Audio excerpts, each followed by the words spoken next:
Dans cette vidéo, nous allons parler du fait que l'ADN est une des seules et la seule molécule réparable au sein des cellules.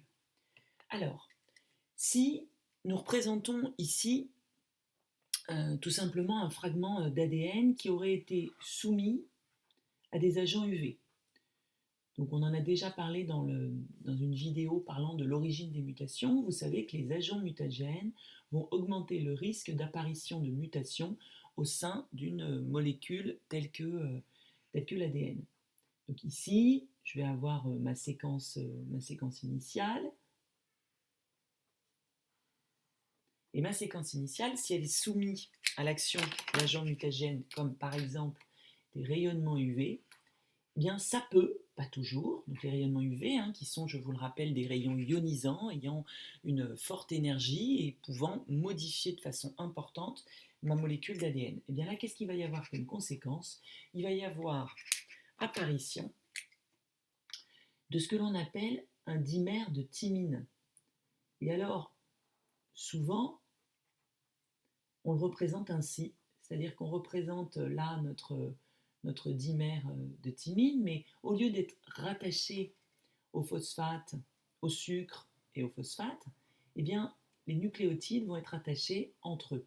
Et ces nucléotides qui sont rattachés entre eux, c'est ce que l'on appelle un dimère de thymine.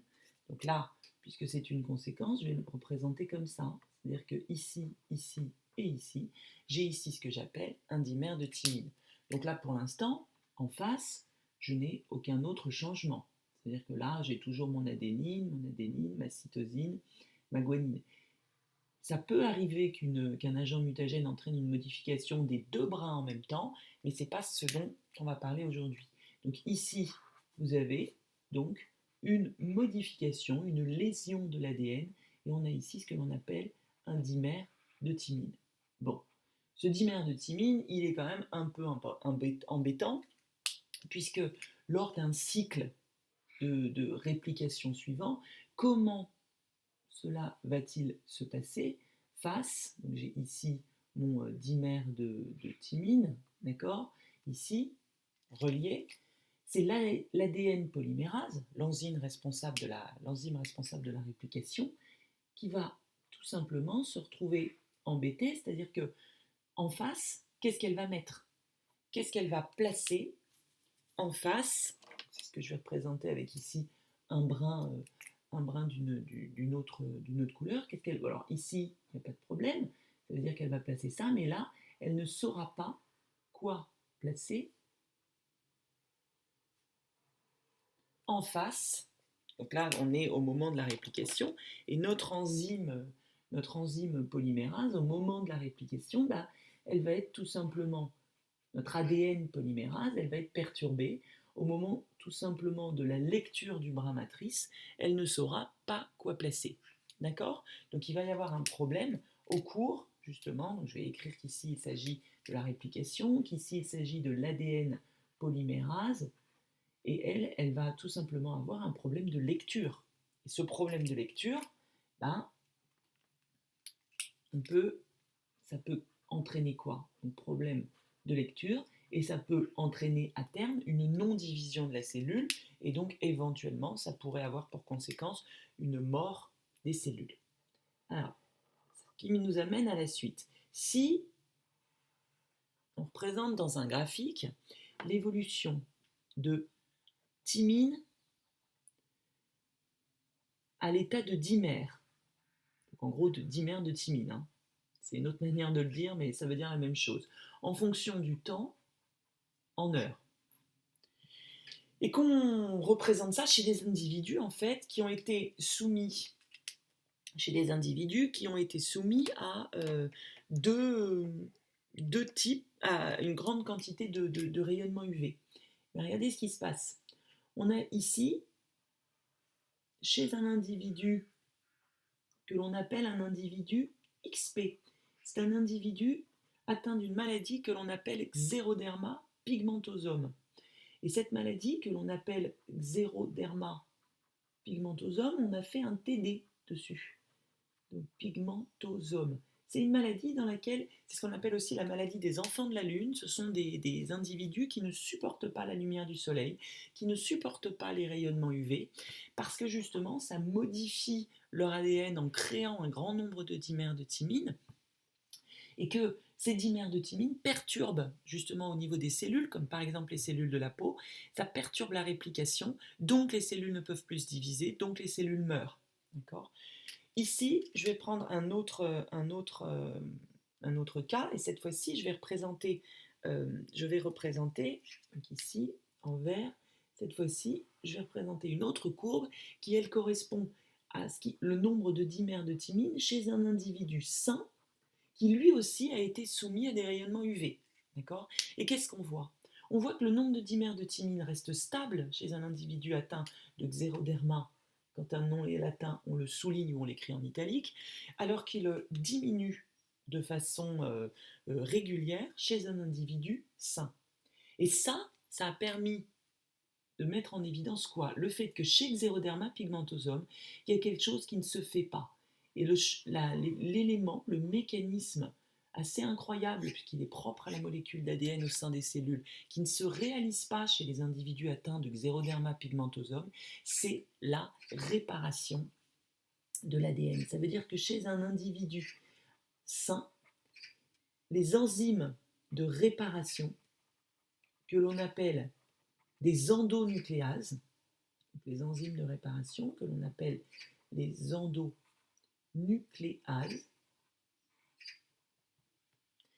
elles sont absentes. Ça veut dire que là, on a des enzymes de réparation endonucléases, elles sont absentes ou non fonctionnelles. Enzymes de réparation, on va écrire F pour fonctionnel.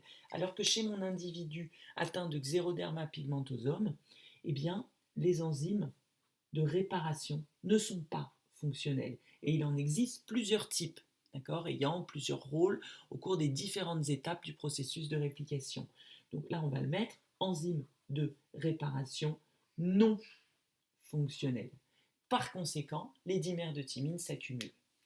Donc voyons maintenant quel type de modification va pouvoir se faire, comment on va pouvoir exciser, justement, réparer ce dimère de thymine. D'accord ? Ça veut dire que là, c'est le problème qu'on peut avoir. Donc là, nous, on est dans cette situation. On est dans cette situation et on va voir comment ça va se passer, si oui ou non, notre cellule va être capable de lire les événements. Alors, comment ça va se passer ? Dans une première étape, ici, que je vais représenter, du coup, en vert, puisqu'on est dans un cas de réparation, il va y avoir repérage. D'accord ? Donc, il va y avoir repérage de l'anomalie. Et ça, encore une fois, ce n'est pas toujours le cas, mais quand le système fonctionne bien, il va y avoir repérage de l'anomalie. Donc si je repère l'anomalie, on peut la mettre toujours de la même couleur, elle est ici, hop, et là on voit bien, ici, avec mes deux drapeaux, que j'ai mon dimère de thymine, il y a un truc qui ne fonctionne pas. En face, j'ai T, j'ai A, j'ai C et j'ai J. Et j'ai G. Ensuite, qu'est-ce qui va se passer ? Donc là, on a repérage de l'anomalie. En deuxième étape, qu'est-ce qui va se passer ? Donc, je vais le représenter ici. En deuxième étape, il va y avoir intervention d'enzymes que l'on appelle des enzymes de restriction. Ce sont interventions d'enzymes, il va y avoir coupure. Donc dans une deuxième étape, je vais tout simplement avoir coupure. Donc ici, j'ai repérage de l'anomalie et dans une deuxième étape, je vais tout simplement avoir coupure. Coupure de quoi ? Coupure en amont et en aval de la zone qui ne fonctionne pas. Alors je remets mon brin. Là, je vous l'ai fait sur un tout petit fragment pour que ce soit plus simple à représenter. Hop, là j'ai mon dimère de thymine, j'ai G, j'ai C. On peut imaginer qu'ici j'ai d'autres... et j'ai toujours mon brin modèle. Vous comprendrez son importance, si vous ne la voyez pas déjà, dans la dernière partie du schéma. Donc ici je suis là. Et là, qu'est-ce qui va se passer ? Eh bien, je vais avoir coupure.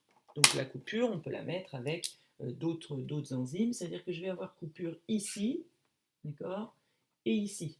C'est-à-dire que là, j'ai des enzymes, comme des petits ciseaux qui vont venir couper en amont et en aval mon brin. Ce qui va se passer ensuite, c'est l'autre étape, c'est qu'une fois que c'est coupé, ben, il va y avoir ce qu'on appelle l'excision. Ça veut dire que ce fragment d'ADN sur ce brin qui a été modifié, qui a été repéré comme ne fonctionnant pas, ben, il va falloir l'enlever. D'accord? Donc je vais l'enlever, il va être ici, je vais l'enlever. Les enzymes vont se charger de l'enlever, et ce fragment, il va tout simplement être éliminé. D'accord? Alors, je m'aperçois que j'ai omis, tout simplement, ici, hop, là, là, j'ai omis de remettre l'anomalie. Donc là, mon dimère de thymine, ça y est, c'est fini, il n'est plus là. Par contre, je me retrouve ici, avec juste un fragment, avec ça, et ici du C. Bon, là, il n'y avait plus rien, mais on peut imaginer qu'il y avait d'autres séquences. Ça veut dire qu'il va falloir le reconstituer, ce fragment. On ne peut pas rester ici. Donc là, on avait le A n'y est plus, mais le T est toujours. Alors, le T est plutôt ici, pardon. Donc ça, je vais l'enlever. Donc le T est ici. Le A, le C, et là le G. Ça veut dire que ici, toute cette portion sur l'autre brin est encore présente. Donc ça veut dire quoi? Ça veut dire que dans une dernière étape, qu'est-ce qui va se passer? On va tout simplement avoir reconstruction du brin. C'est-à-dire que je vais ici, dans l'étape 4, qu'est-ce qui va se passer? Il va y avoir ce que l'on appelle tout simplement synthèse de la portion manquante par l'ADN polymérase. Donc là, on a eu excision, on a eu élimination des nucléotides situés en amont et en aval de l'anomalie, et maintenant, on va avoir synthèse de la portion manquante par l'ADN polymérase. Donc petit 4, on a synthèse, on a une refabrication de la portion manquante. Et cette synthèse de la portion manquante, après, voilà, par quoi? Par l'ADN polymérase, toujours la même, c'est-à-dire cette enzyme qui va permettre de polymériser, cette enzyme qui va permettre de synthétiser à partir d'un brin. Donc ici, on va le faire. On a, je vais le mettre en premier, notre brin modèle, donc T, A, puisque s'il n'y a pas de modèle, la polymérase, elle ne peut rien faire. Donc là, on a notre brin modèle, et puis en haut, on avait notre brin où il restait finalement que le C ici, là, pardon, ici, et du coup, il faut le reconstituer. Et bien pour le reconstituer, je vais le faire, du coup, j'ai toujours tout fait on va reconstituer notre brin. Ça veut dire que là, en face du T, il va y avoir un A, en face du A, un T, un G. Donc je me retrouve bien ici, avec un fragment d'ADN qui correspond. Et si vous regardez la séquence initiale, vous voyez qu'on a bien la paire de AT, TA, TA, GC, CG. Donc on a bien réparé l'erreur avant qu'elle aboutisse à un cas de figure comme cela. Ça veut dire que là, on est bien d'accord qu'il y allait avoir un problème. Donc la réparation,